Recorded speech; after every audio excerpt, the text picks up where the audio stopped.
My wife said, "Your inheritance is our money."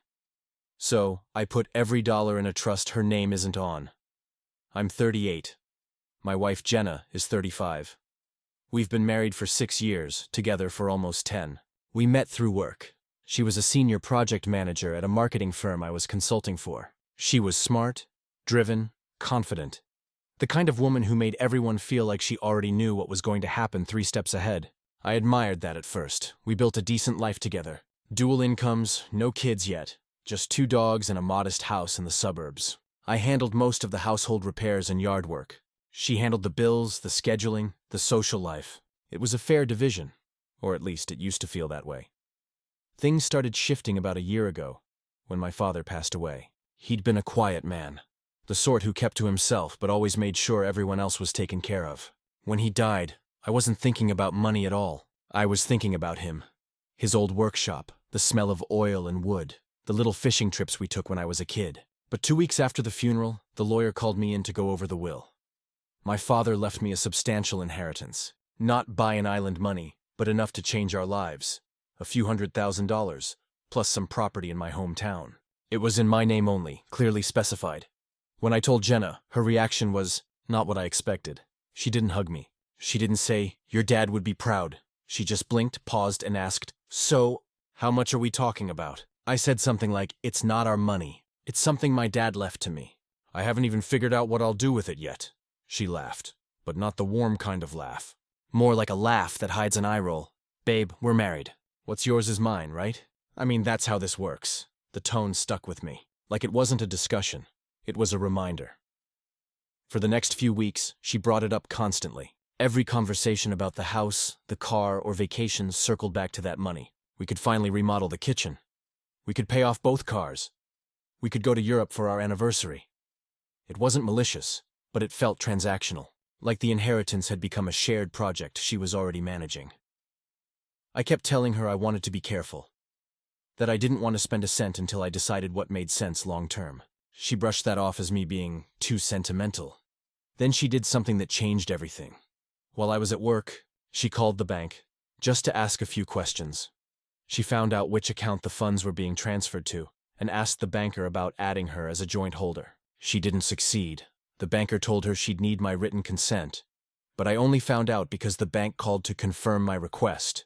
I confronted her that night. She didn't deny it. "I was just being practical," she said. "Why wouldn't I be on it?" "You're my husband," I said. "Because it's my inheritance, Jenna. It's not community property." She scoffed. "That's such an ugly thing to say. It's our life, our future. You're being greedy."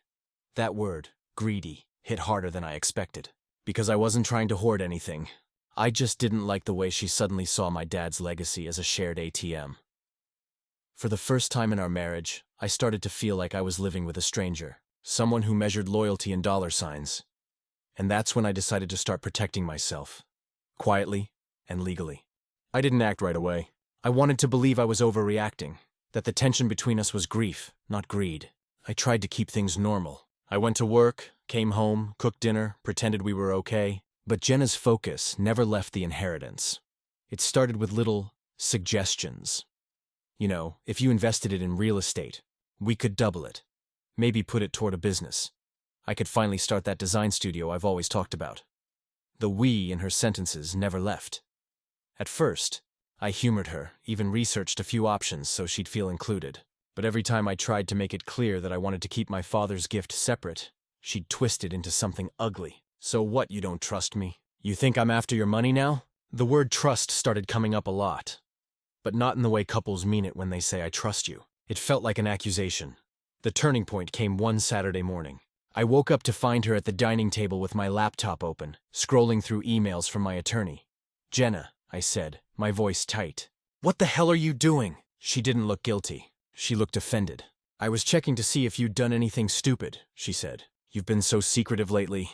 I took the laptop from her and shut it. "That's private." She crossed her arms. "You're hiding money from me. Don't make me feel crazy." That word, crazy, was another tactic she'd started using.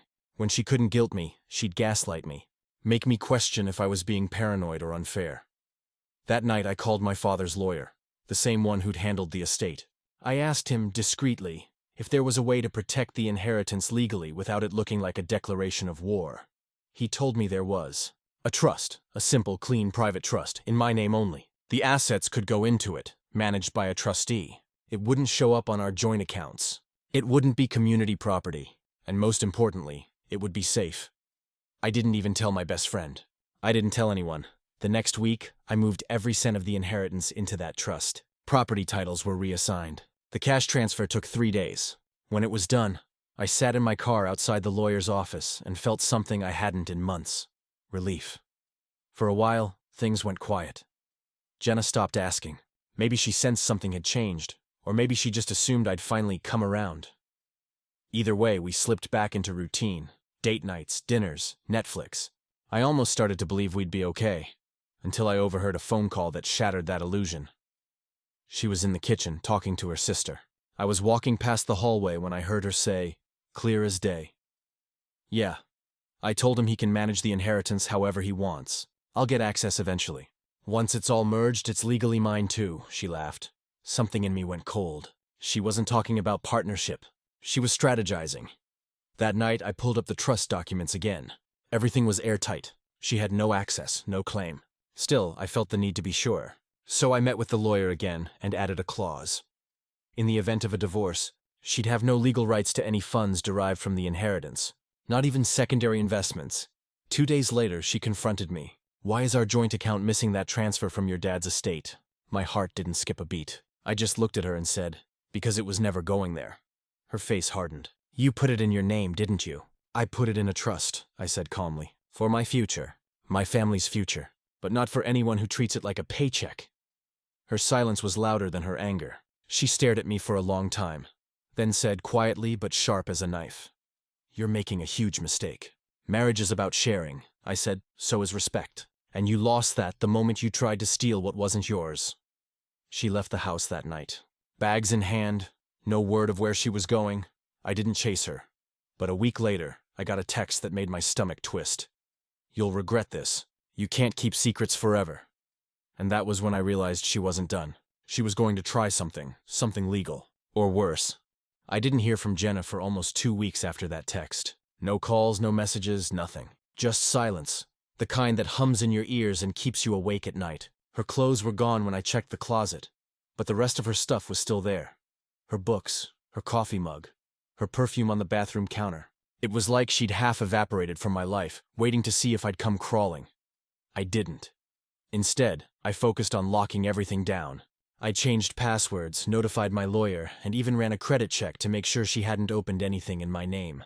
It sounds paranoid, but when someone treats your inheritance like a joint account waiting to happen, paranoia becomes self-defense. Then one afternoon, I got a letter, not a text, not an email, but an official envelope stamped from a law firm I didn't recognize.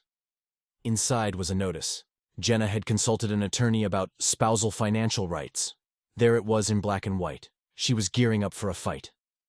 I took the document straight to my lawyer. He read it, then looked up at me with the calm of a man who's seen too many messy divorces. "She doesn't have a claim," he said. "Not to the trust. It's separate property, protected under state law. But she'll try to argue otherwise. Expect it to get personal." And it did. Within a week, she was back at the house, not to reconcile, but to gather evidence. She went through drawers, took photos of mail, asked leading questions like, "So what are we doing with your dad's property again?" I didn't answer.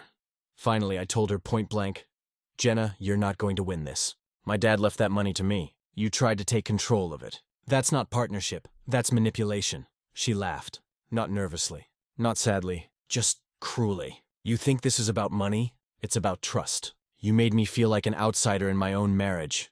There it was, the inversion, the gaslight. She'd found a way to make my protection of my inheritance sound like betrayal. I told her I wanted a separation. That night, she posted some vague social media rant about greedy husbands and emotional betrayal. Mutual friends started calling, asking what was going on. I didn't answer. I didn't want to turn our collapse into gossip. The next few months were a slow unraveling. She filed for divorce in late spring. Her lawyer came hard, claiming emotional distress, lost potential income, and an unfair distribution of marital resources. But the trust held. Every attempt to access it was blocked by documentation, timestamps, legal clarity, During the deposition, her lawyer asked me, "Mr. Reynolds, would you say you created this trust out of love or out of fear?" I paused. "Neither," I said. "I created it out of experience." The courtroom was quiet. Jenna didn't look at me. By the time the divorce was finalized, the trust remained intact, untouched. The judge even noted that I'd taken reasonable measures to protect non-marital assets. Jenna got a fair settlement from our joint property, but nothing more. When it was over, she sent one last message. "You won the money, congrats, but you lost a wife." I didn't reply. Because the truth was, I hadn't lost her. I'd just finally seen who she really was. I think about my father a lot now, about how cautious he always was with people who saw generosity as a resource to manage. He used to tell me, "You can love someone fully and still keep something of your own. The ones who respect that are the ones who actually love you back." I didn't understand that when he was alive, but now I do. The money isn't what matters, it's what it revealed. Because when someone says, "What's yours is mine," they rarely mean it both ways, and sometimes, the only way to protect what's yours is to find out what theirs really means.